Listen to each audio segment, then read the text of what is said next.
Alerta máxima. Alerta máxima. Las fuerzas de Irán están en alerta máxima y le lanzan una advertencia a Donald Trump. Tan solo una bala de Estados Unidos, Irán arrasará con todo. Alerta máxima. El ejército de Irán derribará otro dron o nave o avión que viole el espacio aéreo. Estados Unidos contesta que no le da miedo y ataca a Irán aún con más sanciones. Donald Trump habla incluso de obliteración, devastación. ¿Cuál será el desenlace? Soy Roberto Lamadrid y desde aquí, desde el ojo del huracán, desde Oriente Medio, desde Irán, detrás de la razón.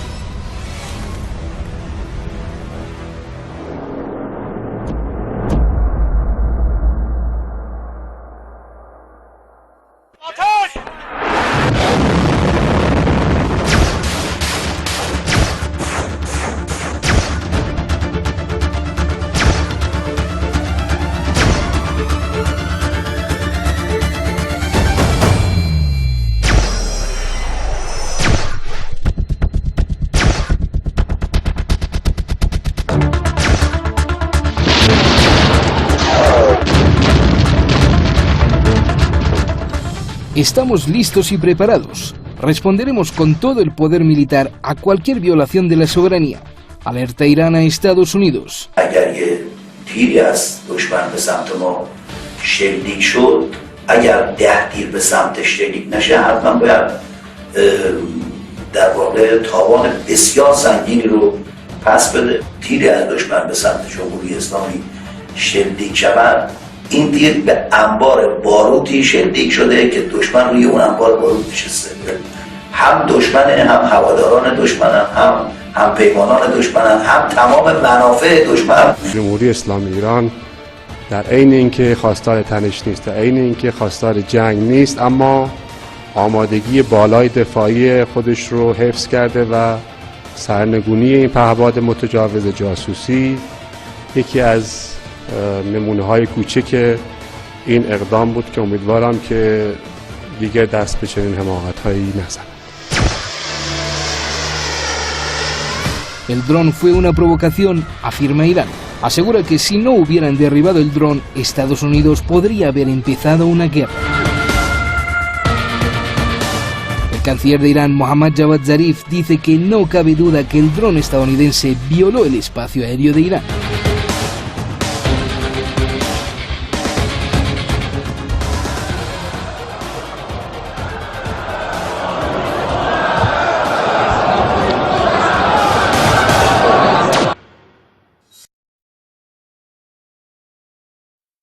I'm not looking for war, and if there is, it'll be obliteration like you've never seen before.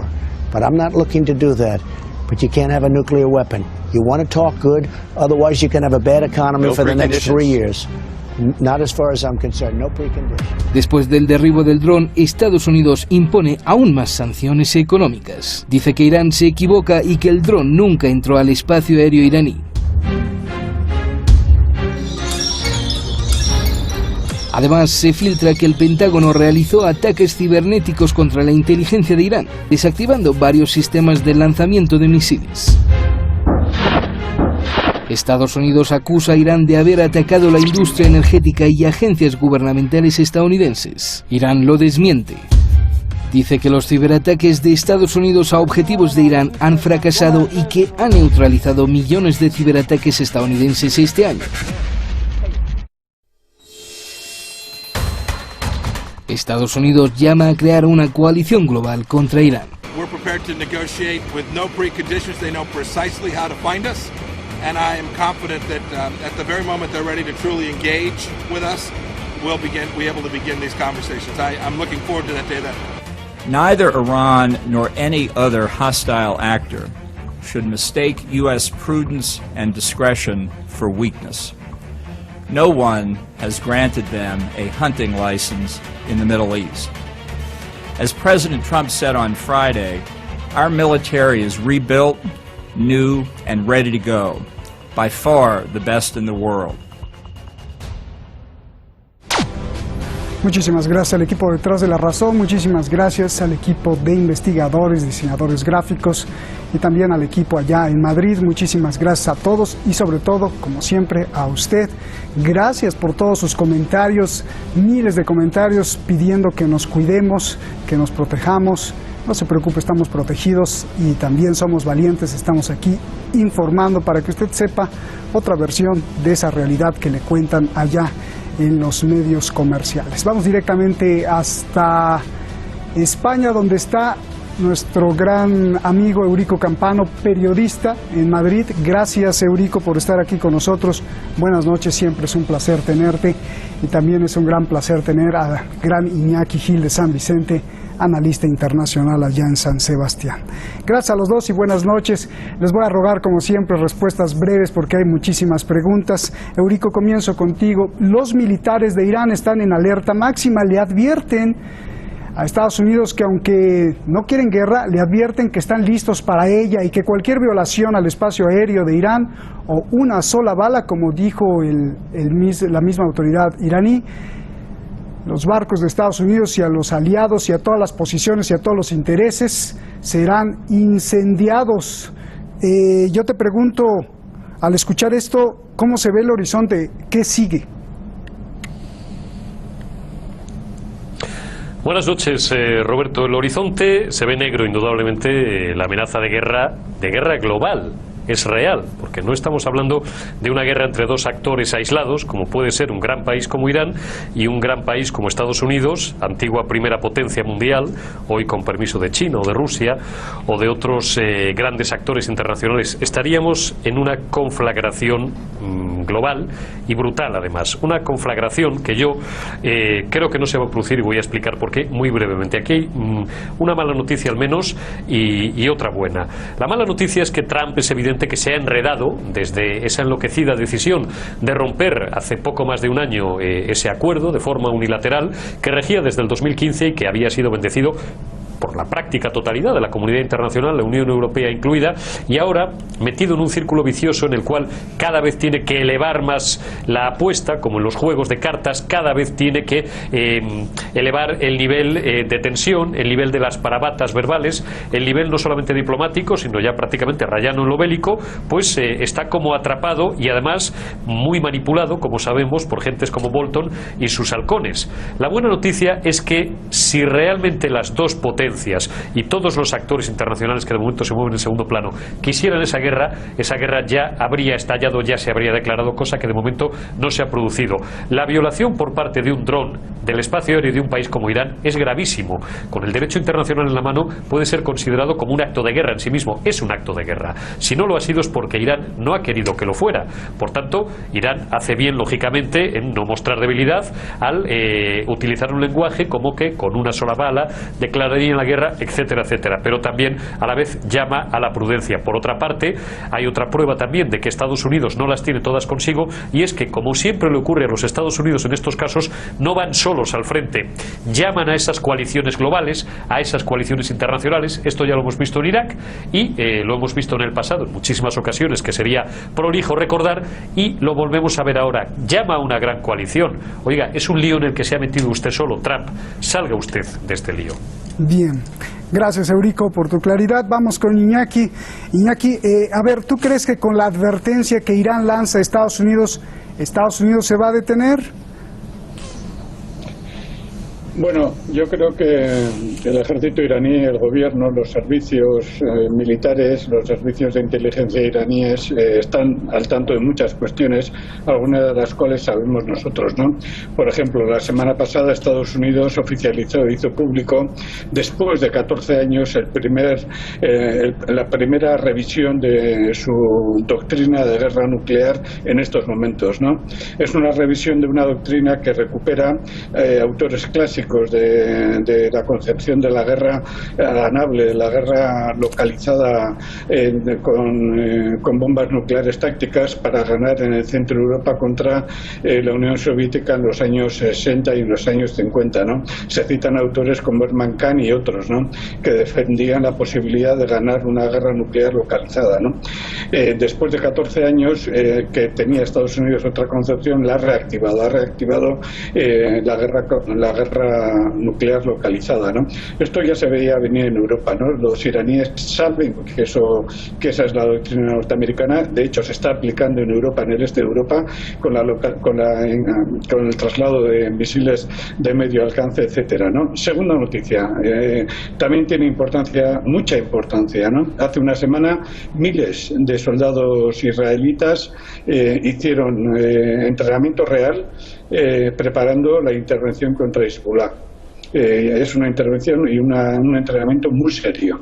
Israel, que tiene una situación económica estable gracias, entre otras cosas, a la industria de la guerra y a la mercantilización de sus recursos y de su ciencia del terrorismo aplicado, está en condiciones de dedicar una parte de sus recursos económicos a preparar una guerra contra Hezbollah, ¿no? Esto yo creo que son dos datos que explican por qué el alto mando norteamericano paró los pies a Donald Trump y le dijo que esperara, que todavía no hay condiciones para lanzar el ataque contra Irán, que tiene que haber, aparte de preparar el ejército norteamericano, que tiene muy pocos efectivos en la zona, muy pocos. Irán tiene muchísima población, 80-90 millones de habitantes, muy preparados culturalmente, 3 veces más de los que tenía Irak en su tiempo. Es un territorio 4 veces más que Irak. No ha sufrido una situación, aunque ha sufrido una situación de cerco económico, lo está regulando, la está superando por las alianzas internacionales que establece, y los servicios militares norteamericanos saben que una guerra contra Irán será una guerra devastadora, ¿no? Y simplemente se están preparando y están buscando prepararse militarmente, pero también prepararse, y en esto coincido con el compañero anterior, preparar las alianzas. Económicamente, Estados Unidos, pese al auge, y concluyo con esto, al auge económico superficial que está teniendo en estos momentos, no está en condiciones de mantener una guerra larga contra Irán, y necesita una alianza. ¿Quién le va a apoyar? Japón, muy dudosamente. Arabia Saudí puede ser. Europa no, desde luego. ¿Quién le va a apoyar? Israel. Israel va a aprovechar para hacer el genocidio en Líbano y para definitivamente asesinar al pueblo palestino. Esto es lo que se está preparando, y los militares norteamericanos le han dicho que necesitan aliados internacionales y un ejército como mínimo de 300.000 soldados. Para invadir, y concluyo, para invadir Venezuela necesitan 150.000 soldados. No están en condiciones por ahora de dar esos pasos. Bien, entonces esto que dijo Donald Trump, que pensó en las 150 vidas de los iraníes y por eso detuvo el ataque, pues ya lo explicaste, Iñaki. Suena de risa, ¿no? A ver, Eurico, Estados Unidos le pone 3 caminos a Irán, más bien Donald Trump.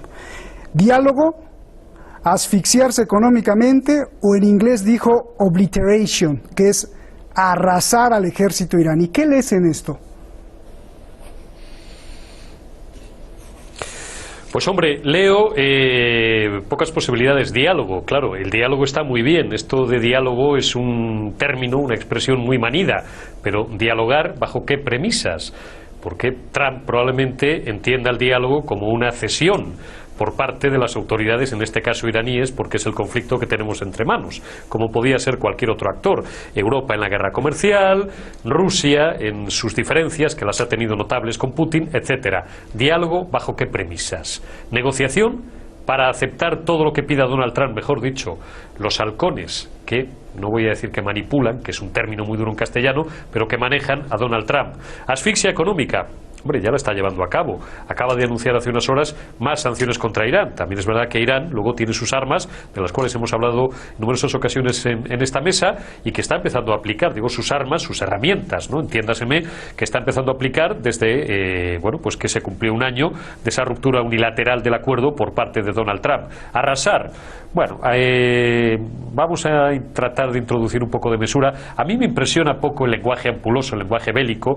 Entiendo que es pues como en una discusión discusión de un bar, por no querer banalizar o hacer excesivo humor sobre una situación que es tremendamente grave por lo demás, ¿no? Pero claro, hay que elevar el listón, digamos, dialéctico para intentar infundir cierto miedo, al contrario, arrasar. Hombre, lo ha explicado con una claridad meridiana Iñaki desde San Sebastián, las dificultades de orden militar, de orden logístico que tendría una operación. Irán efectivamente pues tiene 3 o 4 veces más población, más territorio, mucho más preparada, más efectivos, y comparado con Venezuela, sobre todo, es que Irán está muy lejos de Estados Unidos, las cosas como son. Y por un lado, por una parte, a Trump le puede venir bien esta escalada de tensión, porque no olvidemos un dato en clave interna norteamericana: Donald Trump está a punto de entrar en su último año de mandato. Dentro de poco tocan elecciones, y esto pues ya se sabe que también es una herramienta golosa de consumo interno. Los políticos juegan con estas cosas, juegan con las vidas humanas para sus propios intereses, pero por otra parte a Donald Trump no le interesa, y aquí voy a ser un poco crudo, la imagen de bolsas de plástico con cadáveres de jóvenes norteamericanos, como pueden caer jóvenes iraníes en una hipotética guerra si llegara a declararse, porque esas imágenes son nefastas desde un punto de vista de marketing, por supuesto desde un punto de vista humano, pero a Trump tampoco le beneficiaría nada. Bien, Iñaki, Irán dijo que el dron de Estados Unidos fue una provocación. Ahora se sabe que el dron además pues ya estaba viejo e iba a ser dado de baja en breve. Yo te pregunto, ¿para qué Estados Unidos envió el dron a darle una vueltecita a Irán? Fue un acto de provocación, como dice Irán, pero ¿para qué?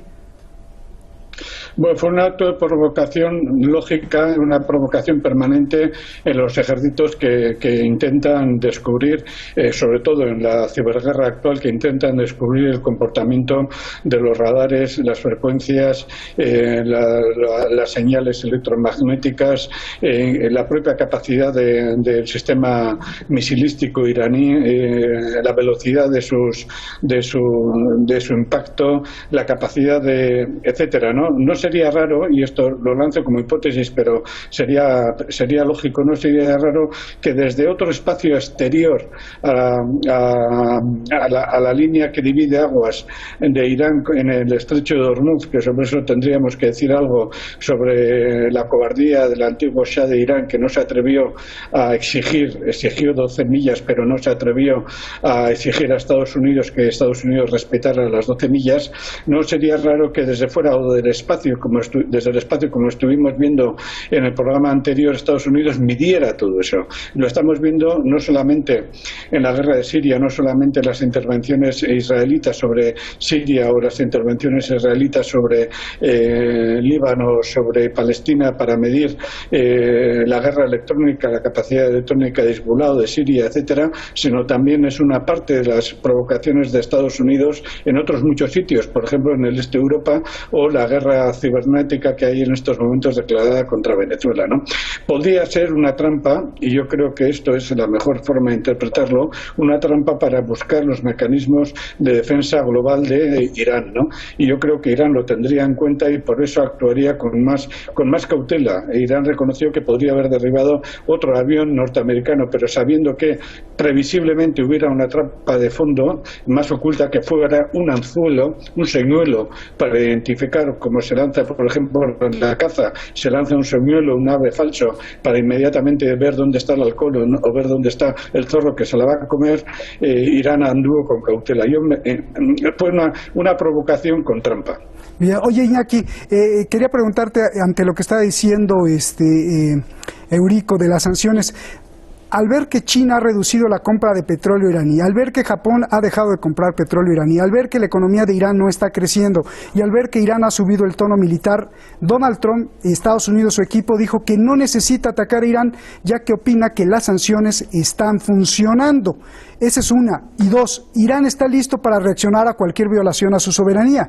Ejemplo, apenas el dron de Estados Unidos cruzó unas millas y lo derribaron. ¿Qué hace Irán con las sanciones económicas que están afectando más que un dron y que el mismo Irán dijo que no diferenciaban de guerra económica y militar? ¿Qué va a hacer? Bueno, hay dos cuestiones. Yo creo que es lógico, teniendo en cuenta la posibilidad, aunque fuera remota, de un momento de guerra, iniciar un momento de guerra y de un parón de que respondiendo o que Irán lógicamente parara y cortara el estrecho de Hormuz, teniendo en cuenta todo eso, Japón es lógico desde la fría evaluación de números y de mantener los recursos energéticos para un país, teniendo en cuenta esa remota posibilidad, inmediatamente abrirán otras posibilidades de recursos. Eso por parte de China y por parte de Japón, ¿no? O sea, previendo una situación remota, ante esa situación remota tomarían posiblemente esas medidas. Recomiendo que se lea el último informe de la Agencia Internacional de la Energía sobre la situación energética de las reservas energéticas del mundo. Recomiendo que se lea porque es tremendamente esclarecedor de lo que se avecina pues a un plazo de 20 años, ¿no?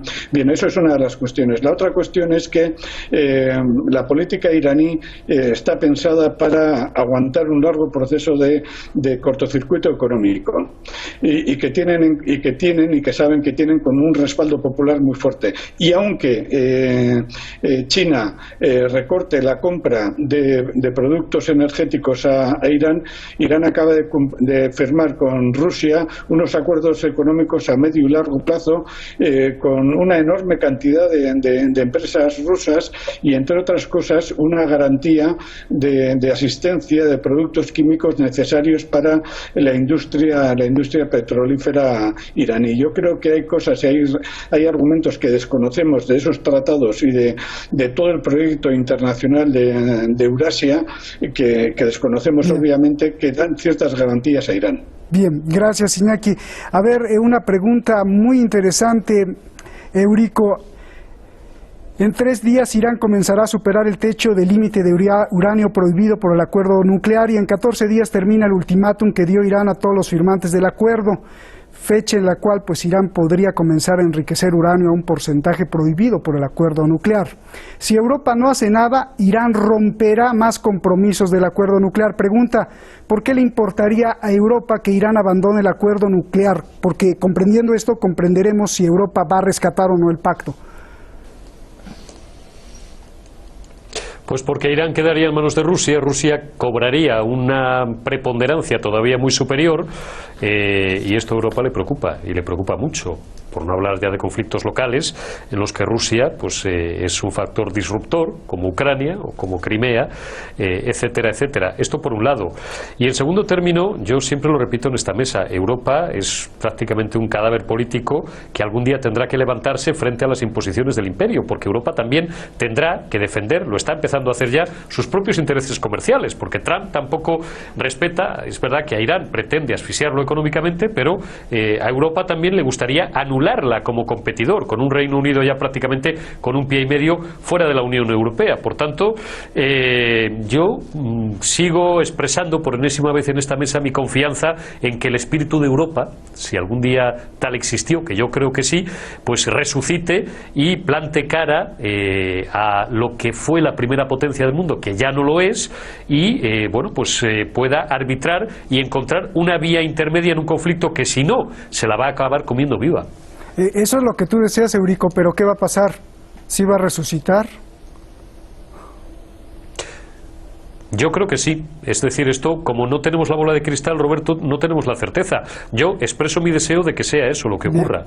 Es decir, de que Europa tenga la suficiente preponderancia política, siga siendo considerado un actor respetable por el mundo básicamente yanqui, no se me ocurre otra palabra, perdón por la vulgaridad, y que, bueno, pues pueda hacer prevalecer sus propios intereses, que en este caso también, no sé si son exactamente los intereses de Irán, pero sí son los del restablecimiento de la legalidad internacional. Y si aspiramos a vivir en un mundo más justo, más seguro, más libre y más democrático, pues alguien debería de actuar como ese actor sensato. Bien. Y yo confío, espero, deseo y creo que va a ser Europa. Gracias. Bueno, pues aquí te vamos a poner la lista de deseos.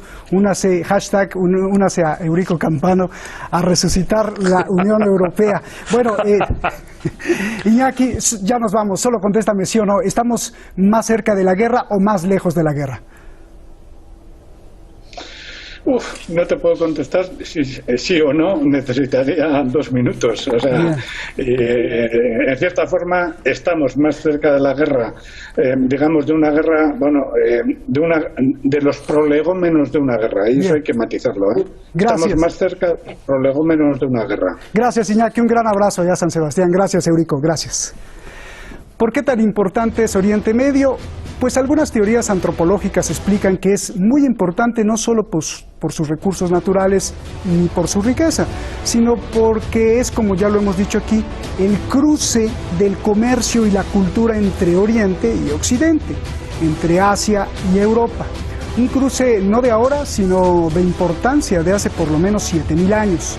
Tan importante es el cruce que aquí nacieron las 3 religiones con más influencia en el mundo: judaísmo, cristianismo y el islam.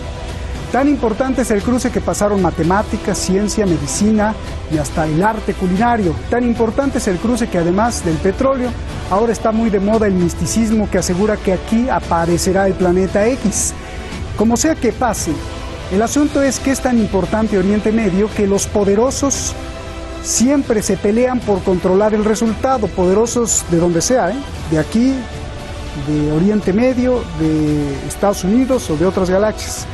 Guerra eterna es el resultado cuando los poderosos se pelean este tan importante cruce. Dejemos que los que viven en el importante cruce pues decidan su futuro. Tierra Santa, la sagrada ciudad de la paz mañana que nunca ha tenido paz. Buenas noches.